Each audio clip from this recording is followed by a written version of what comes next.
With that, we'll pass on the baton to Basil. Basil, in Iraq, there doesn't seem to be any peace on the ground with more protests happening there. Can you please bring us up to speed there?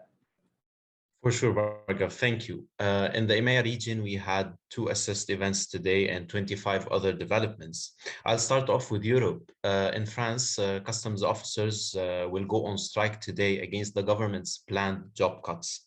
The strike was called by the CFDT, which is one of the 5 major unions in the country, and it will include a protest in front of the National Assembly in Paris.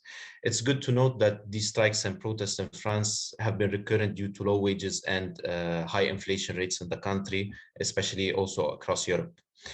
Continuing on with some developments across Europe, the National Aerobiological Surveillance Network issued red alerts for Cyprus pollen in South and Southwest France on March 8. In Russia, major companies keep withdrawing from the country. British retailer Mothercare and Italian luxury sports car companies like Ferrari and Lamborghini suspended their business operations in the country.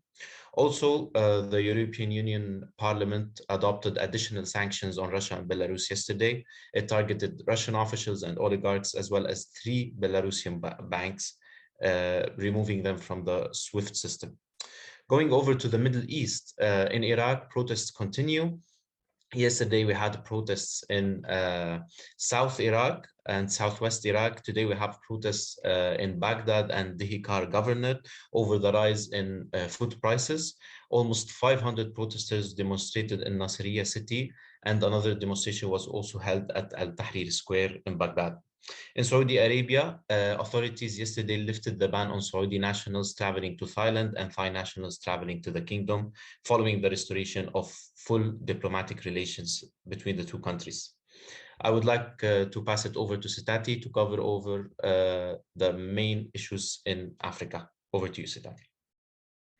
Well, thank you, Basil. In Africa today, we covered 8 developments and we assessed one of them. That is the ongoing strike by gold mining workers of the Sibanye Stillwater Company in South Africa. The workers went on strike yesterday evening, and this led to the closure of the company's gold mines in Driefontein, Kloof, and Beatrix areas. The workers are demanding for an increase in their wages. And just for context purposes, the company's workers went on strike in 2019, which lasted for 5 months. And the ongoing strike has the potential to trigger a series of labor strikes in other mining companies across the country, especially based on the highly influential status of the mining workers' unions. And so clients in South Africa should not hesitate to contact EPAC assistance for tailored operational risk analysis and advice with regard to the unfolding events in the country. Thank you. Over to you, Bhargav. Thank you, Sitati and Basil, for your coverage of EMEA region. With that, we'll wrap up today's roundup.